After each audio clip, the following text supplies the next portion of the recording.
Welcome to the Love Pod, where inspiration, vision, and real connection come alive. Wherever you are, you belong here.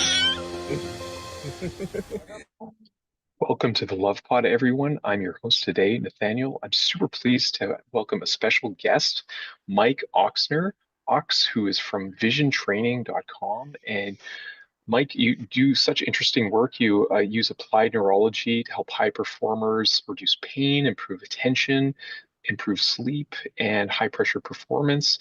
And you're the founder of Vision Training, and you've written 3 best-selling books. I know you specialize a lot in ADHD, and we're going to talk about that as it applies to education and conscious parenting as well today. I'm really pleased to welcome you to Lighter Vision, the Love Pod, and I'd just love to invite you to let our audience know more about who you are and why do you do what you do. Well, thank you, Nathaniel. It's a pleasure to be on with you and your audience, and I look forward to helping.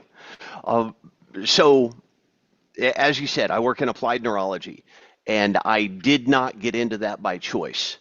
Basically, what happened was I had a series of concussions, over 15 where I lost time, and the consequences of those concussions started catching up with me.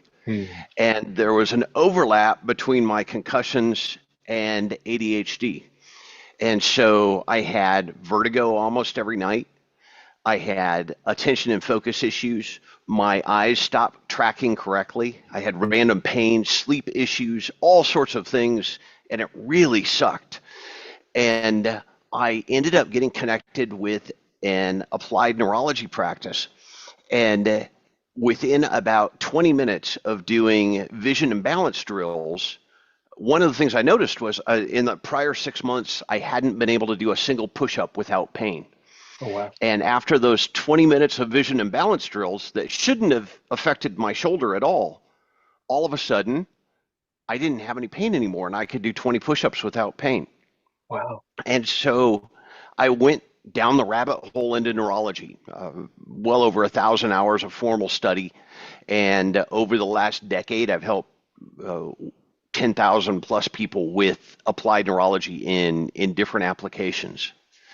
And with ADHD in particular, it was very close to my heart, and I was very confused by it because for decades of my life, it had been an asset. And all of a sudden, I started experiencing all of the problems that people said were associated with ADHD. And as I dug into it, I was like, all right, so I know that people have challenges and struggles with ADHD because I do. But on the other hand, we've got Einstein and Edison and Da Vinci and Gates and Jobs and Musk and Simone Biles and blanking on his name, Michael Phelps, lots of very, very high performers with ADHD. So what's the difference between the two? And that's where I've focused a lot of my attention, is figuring out what is the difference and what can we have control over.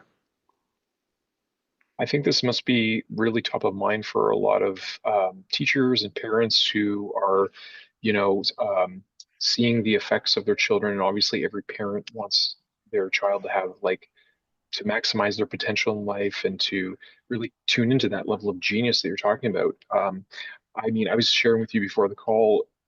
Only last year did I really recognize when I listened to Mel Robbins' podcast about late ADHD, discovering that she was ADHD later in life, and then also it guided me to read Gabor Mate's book on scattered minds, and I was like, okay, this is definitely what I have had my whole life. I've always been extra sensitive. I didn't realize that sensitivity is, the precursor to this, and so it makes sense in a world where distractions and noise and stuff is really part of the framework of our society that people with ADHD do struggle. How have you found that applied neurology and the work that you do with vision in particular helps remedy this? I think that's really interesting. Yeah, that's really the core of it. And let me grab my brain real quick. So the challenge that we run into is that depending on which part of our brain is in control, ADHD is either an asset or a struggle. And so we've got two big parts of our brain that I look at. One's the executive centers of our brain, and that's where our focus and our attention and impulsiveness and the ability to assess the risk of an activity, that's where all of that lies. And then we've got the survival centers and the impulsive centers of the brain in the amygdala. And when our brain is in survival mode, the amygdala, two things happen. Number one, the amygdala turns off the executive centers of the brain. And number two, the way that the brain is fed is from bottom to top and back to front. And when the survival centers of the brain are using all of the oxygen and glucose, the executive centers get starved. So what I developed was a step-by-step process to turn down the volume on the overactive survival centers and turn up the volume on the prefrontal cortex. And the impact is a fast and dramatic improvement in focus and attention and reduction in pain, better sleep, more energy for our families at night and less brain fog, all of the things that we want because we're out of survival mode.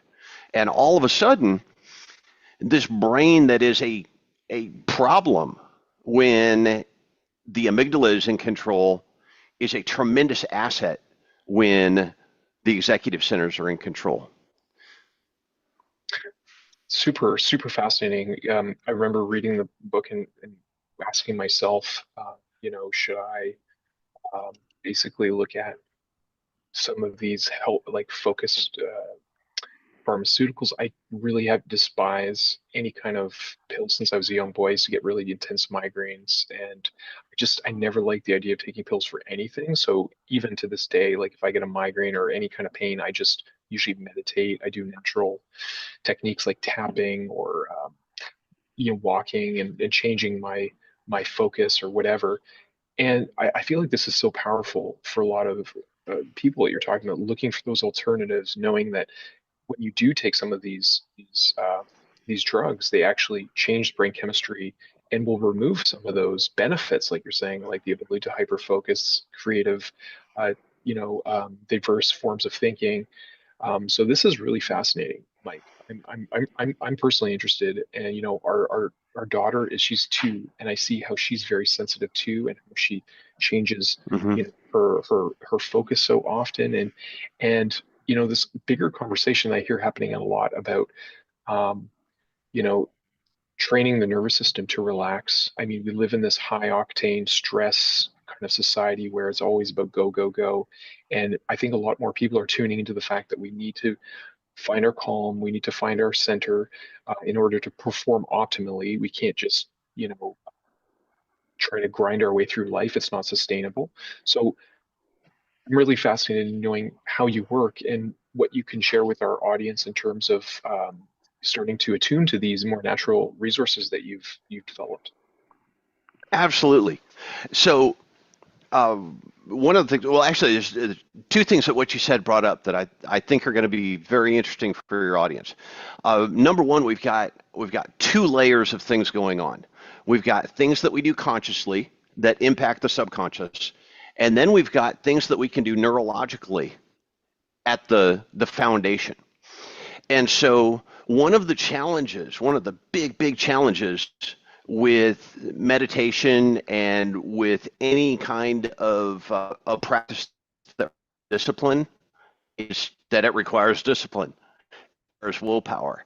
And when the amygdala has hijacked control of the brain, it is exponentially harder to consciously do the things that we know we should do to calm ourselves down. And so neurology gives us a way to do it in seconds. And then once our amygdala is deactivated and our executive centers are back in control, now all of a sudden we can do all of those things that used to take discipline and willpower, but they're not as hard. And so we can do the right thing, and not only because it takes less effort, but it's just well, that's the big thing. It takes less effort, so it's easier to do. And another aspect of this, um, so on meditation, uh, I an issue there personally. Same thing on drugs, where I didn't want to do drugs, and when I did do drugs, ADHD drugs, I did not like how they changed me. Uh, Eastern meditation, for people who do Eastern meditation, it's a great fit. I happen to be a Christian, and so there was a conflict there, and I was like, all right, I don't do things that compromise my beliefs. And then I found that neurology not only works for me, but it works for every belief system Mm. because it's based on how the brain is wired. So all of a sudden, that potential conflict is gone, That's amazing. and it's a really neat thing. Uh, but do you mind if we do a drill together that kind of shows what uh, kind of an example? I would love to. Uh, okay. What I want to have people do is turn their head back and forth to the right 5 or 10 times so it loosens up a little bit and kind of see what your range of motion is, how tight it is, how fast it is, what the reluctance is in moving, and if there's any snap crop. And then uh, grab the tops of your ears. It's going to be hard with the earphones on, but grab the tops of your ears and pull forward and up 5 or 10 times, and then straight up 5 or 10 times, and then up and back 5 or 10 times, down and back 5 or 10 times, and then straight down 5 or 10 times. And after you've had a chance to do that, go ahead and try the neck range of motion again. Mm. And about 60% of people will see an immediate improvement in speed, in looseness, reduction in crunchies.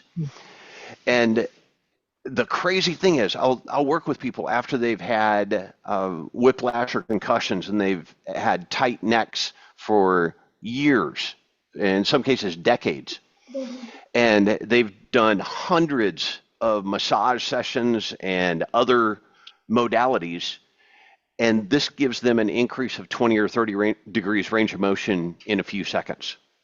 Super Because fascinating. it's amazing, and it can be life changing. If we think about dogs, when dogs sleep and they hear a noise off to the side, they go from eyes closed to ears go up and their head turns and they square up to it. Mhm. And the wiring is the same for us, but our ears just don't move as Mm. visibly as dogs Mm. do. Mm. But we can stimulate those sensory nerves by tugging on the ears. And by doing that, we stimulate a specific part of the brainstem called the midbrain and a specific part of the midbrain called the superior colliculus.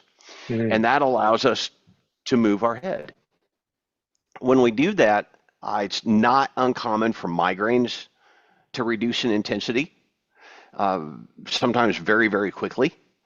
And Mm. neck tension that we built up over the course of the day can melt away, which makes us safer drivers and really helps us anytime we're walking or doing any kind of navigation, helps us be safer and more effective and move quicker. Wow. There's so much there, Mike. I'm on one hand, I'm reminded, I heard the sayings, uh, Eastern saying, I guess it is, an Indian saying, it's like wise people massage their ears. And because I know Hmm. there's so many different pressure points around the ears in particular. And you're Yep. also reminding me of a book I found years ago called Original Strength. And in it, it was talking about how we can return to a true strength of body by mimicking the motions that babies use in order to move. And in the book, I forget the name of the author, but he talked a lot about how the vestibular system is a very under-exercised part of our physiology. We don't typically exercise our balance and our focus and our ability to move from the core and all those connections. It sounds like there's a lot of interrelation there, like you were talking about at the beginning, like being able to not do push-ups. And then after doing this work, that pain went away once that balance had been restored in your system. And maybe I'm not using the right vocabulary for it, but I'm seeing how this is really a really interesting part of um, our physiology and our practice that is not typically talked about. Yeah, it on original strength, just out of curiosity, do you remember if it was Matt Fury? That is very possible. Yeah, that name does ring a bell. Ironically, I was just talking with him a couple of days ago, and I don't remember if that was one of the books that he wrote. I know he's written several on that topic, but Okay, I don't remember if that one's his. it's very But possible. Yeah.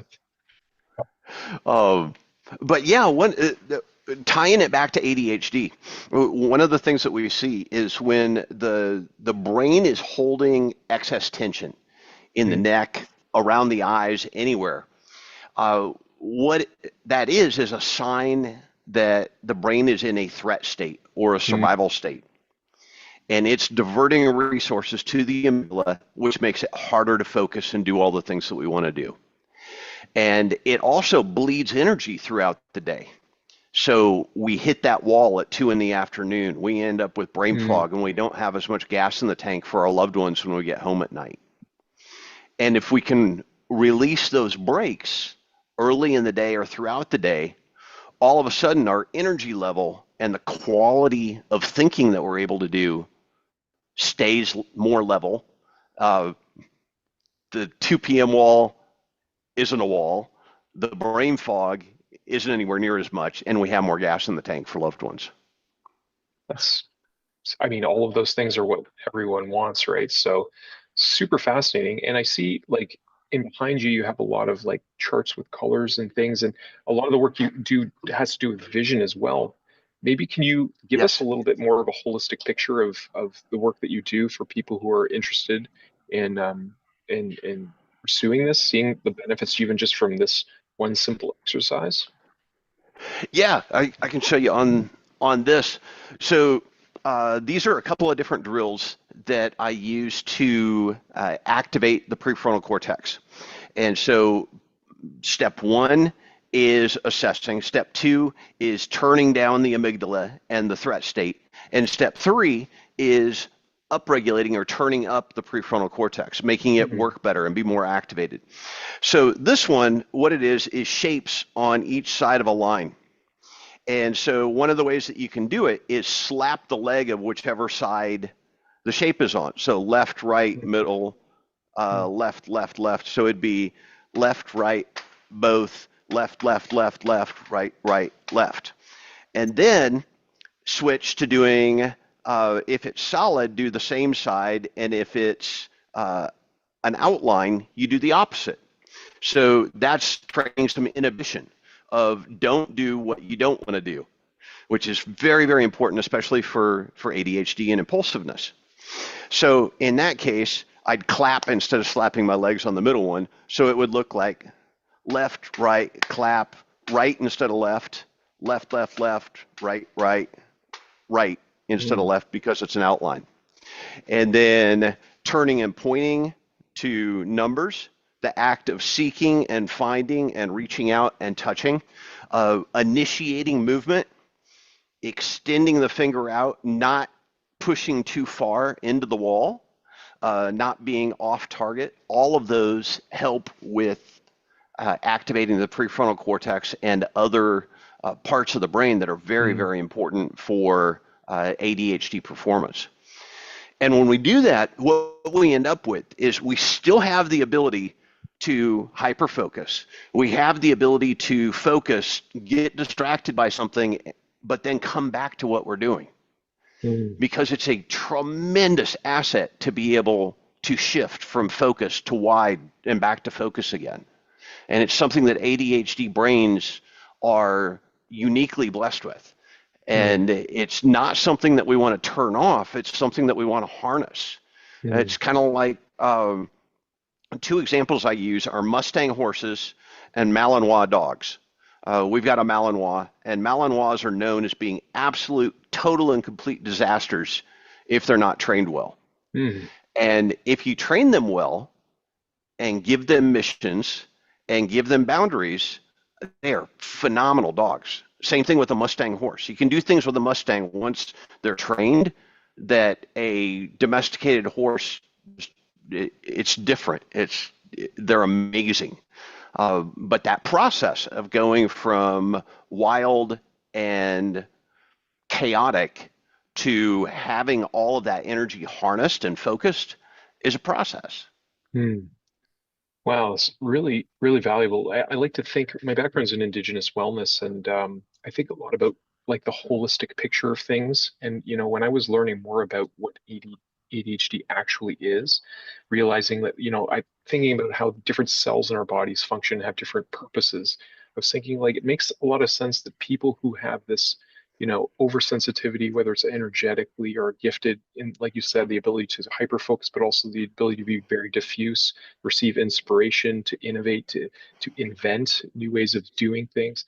It makes sense that in our society would have a certain amount of people that come here to reflect the need to innovate. I mean, we're a species that is very technologically focused, which not a lot of people like talk about this, but the root etymology of technology is ideation. So it's taking ideas Hmm. out of thing and then form it into gadgetry and all the stuff that we see. And it makes sense that like these are it's critical to have people who have this tendency.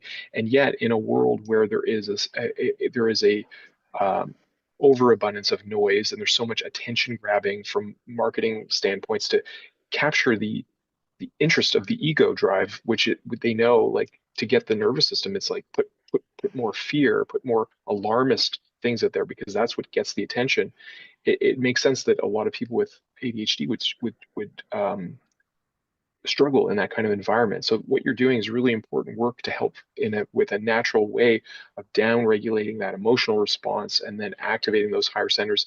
And as you were talking, I could see a lot of it is like really developing mastery over our own systems, over our own physiology, so that we become just more capable and more masterful in our in our control of the body in our environment. So really interesting. That's my perception, anyways. Well, thank you. Something that you've mentioned a couple of times is sensitivity. And that has become a bigger factor since COVID. And the reason for that is because the spike protein impacts functionality in our brain called chemoreceptors. Mm. And one of the main chemoreceptors that people are familiar with is detecting carbon dioxide levels. And it's what causes us to breathe and several other things. It can cause us to panic when carbon Mm. dioxide levels get too high. Mm. Well, if our normal range, our healthy range of carbon dioxide is like this, one of the things that the spike protein did was it downregulated, or it made the insula work less well, and it reduced the acceptable range of carbon dioxide. So Mm. some people are chronically hyperventilating since COVID. Some Yeah. people lost their sense of smell discernment since COVID, where they might smell poop all the time, but they don't smell anything correctly. Mm. And uh, that the insula, one of the things that it does is it assigns emotional weight to sensory input. And when it's off, when it's like a magnifying glass and exaggerating things, then we become way more sensitive to light flicker, to tightness or looseness of clothing, to carbon dioxide levels, to Wow. smells, all sorts of different things. And again, neurology gives us a direct pathway to impact specific parts of the brain and specific functionality to make big, big changes very quickly. Super fascinating. Wow.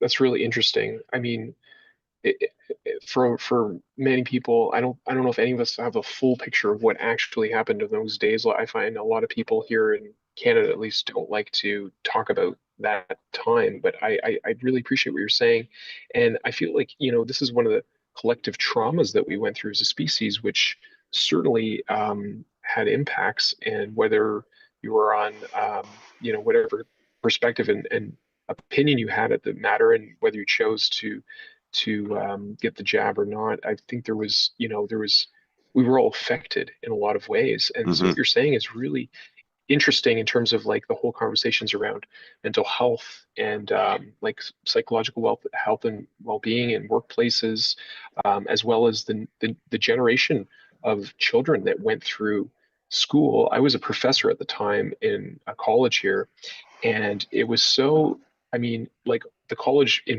they didn't enforce any kind of um, uh, like students didn't have to turn on their screens. So I'd always have it was just talking to a black room. And I know afterwards, in teaching after that time, a lot of students came in, and they because they were just shuffled through school, they lost a lot of their capacity and like a lot of that critical thinking. But now what you're saying is there's another level of likely this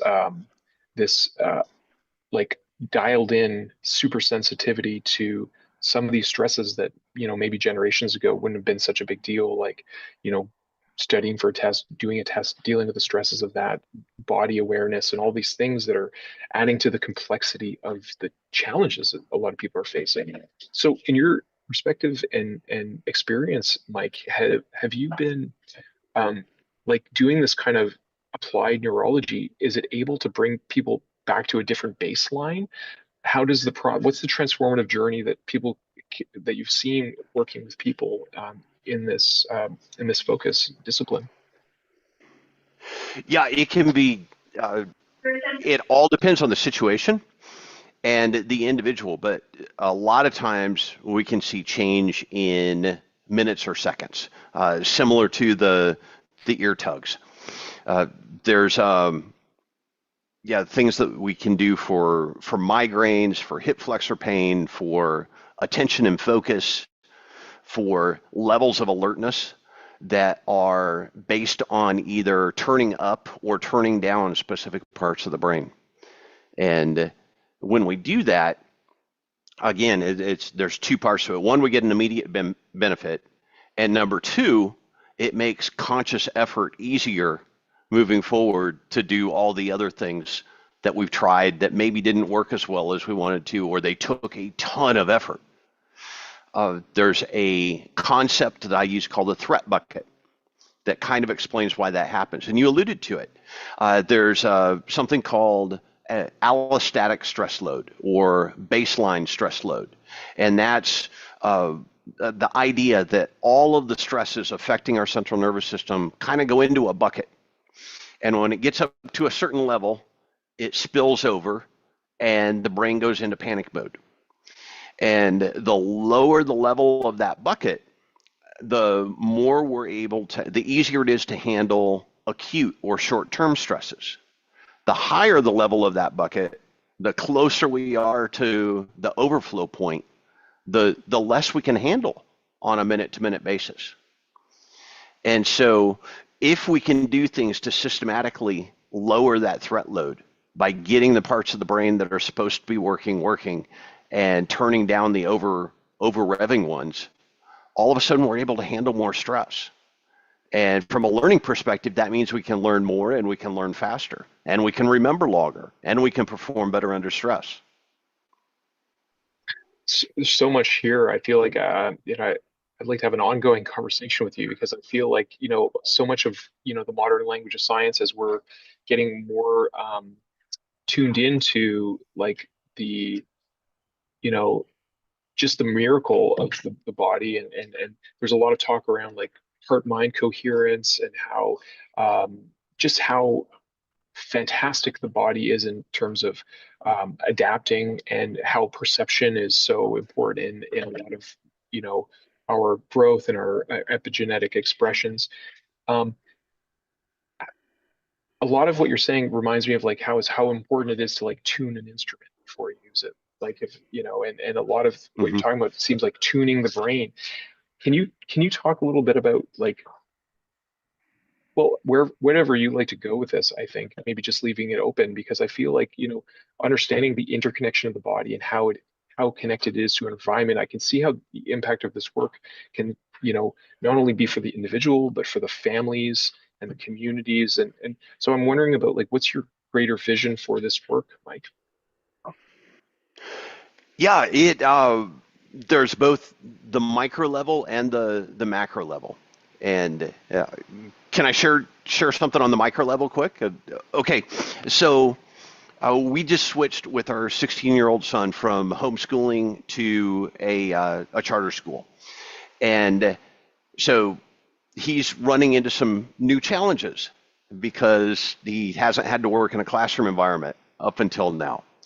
And one of the things that we figured out several years ago was that his eyes naturally don't align, same as mine. If I do vision training, they do. If I don't do vision training, they don't. A couple of the ways that it impacted him was he would either catch balls with his fingertips or his face instead of catching them with his hands. The other thing was reading was a challenge because his eyes would move at different speeds or they'd be pointed not at the words, and so it would take a lot of effort. Well, as he became a teenager, he decided to call that dyslexia rather than I didn't do my eye drills.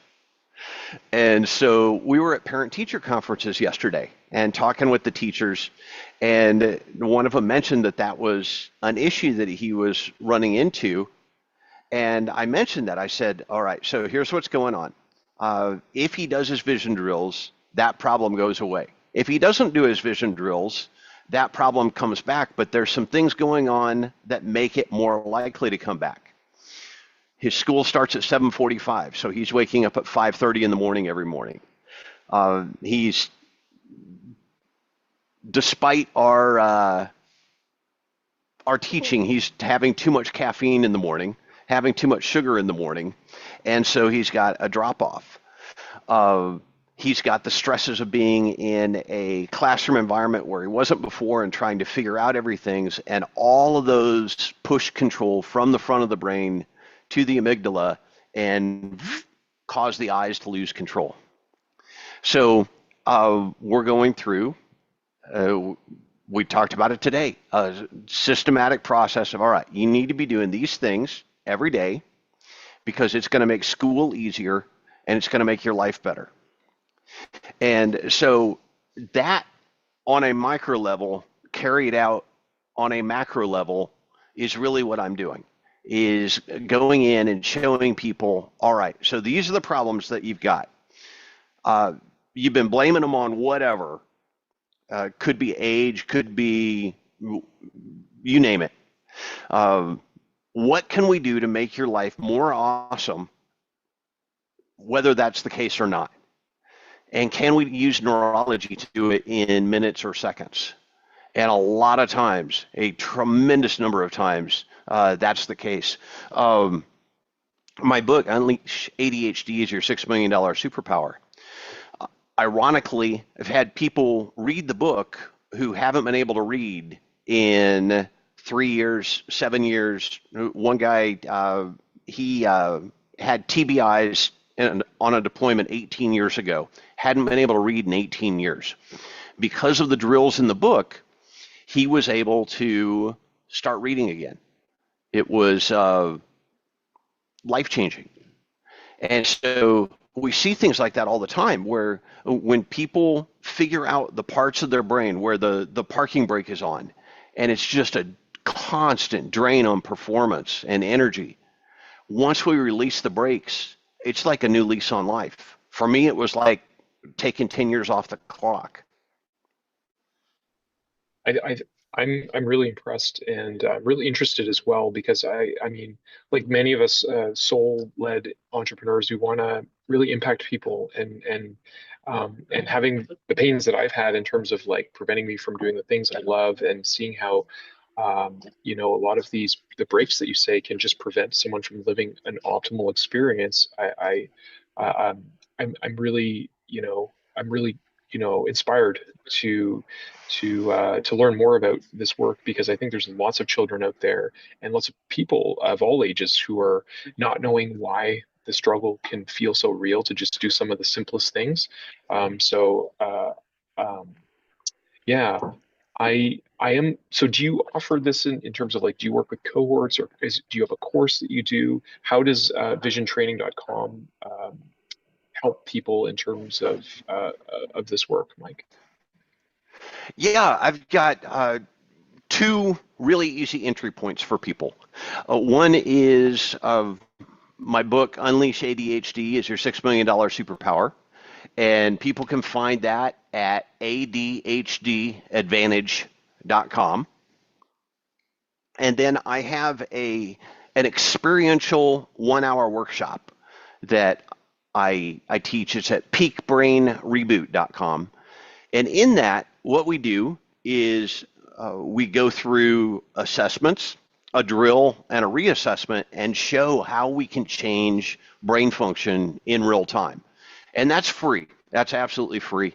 And at the end of it, if people want to go deeper, I've got training that includes help with migraines, with reading, with blood pressure, hip flexors, attention, focus, performance under pressure, anxiety, ADHD, all sorts of different things that they all share a common foundation of neurology that most interventions and things that we try don't address directly.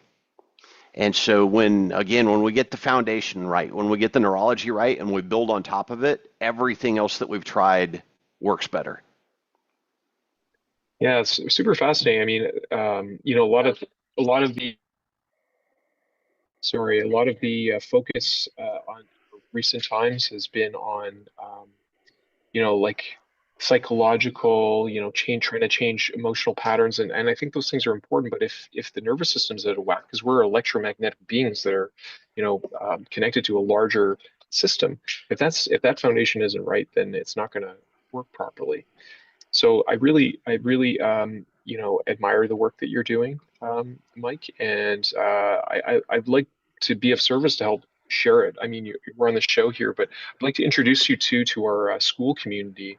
If you're interested in ever doing a workshop inside of our school community, we have a lot of other guests that have been on our podcast and community builders. And I feel like the greatest leverage that I can offer is to impact other, whether they're, educators or community builders, because these people have reached in other places. So yeah, I like to think that everything happens for a deeper purpose, and that our creator is making these connections. So I really do find your work really fascinating, and looking forward to learning more. I do have a question for you, and we'll certainly include all of those links in the show notes as well.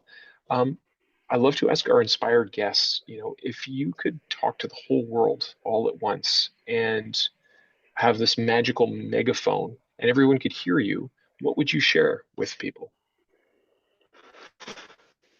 Oh my gosh. Uh, well, on the lines that we've been talking about, just that most people have been uh, under focusing on or ignoring the most important foundation to all the things they're trying to improve in their life. And uh, for a lot of people, neurology unlocks the door, and it creates immediate change on its own.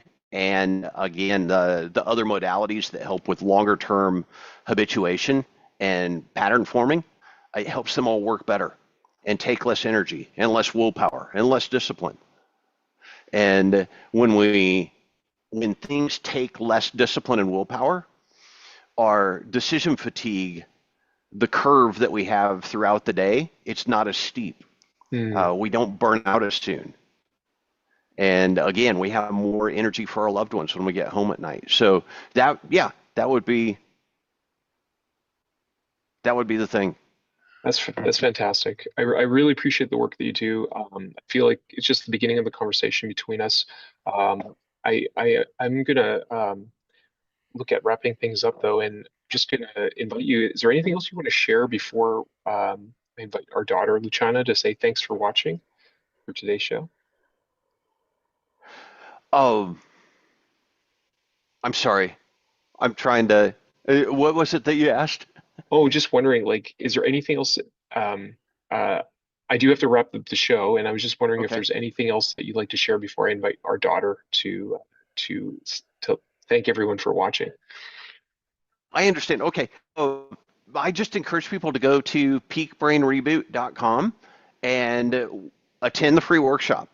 There's the opportunity to watch it immediately, or you can watch it at scheduled times, and it'll walk you through drills and tell you what's going on in your brain in a way that most people have never heard before. And just knowing why things are happening is incredibly freeing and empowering. Hmm. And it helped a ton of people. So I hope it helps the members of your audience. Yeah, thank you. I'm certainly going to do it myself. I'm really intrigued. Well, I thank you so much, Mike. Thank you for being a blessing in the world, for for taking the challenges that you've gone through and really using it to serve people on another level. Really appreciate you. So blessings to you and the people you serve, and to all of our listeners as well, and your families. Highest blessings and best wishes. And yeah, go to peakbrainreboot.com and do that free assessment. And we'll talk to you soon, Mike. Thank you again for coming on. Thank you very much, Nathaniel.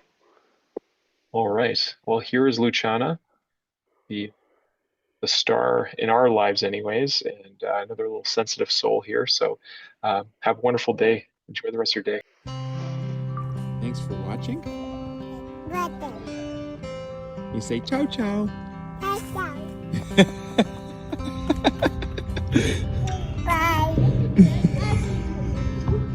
I love you so much.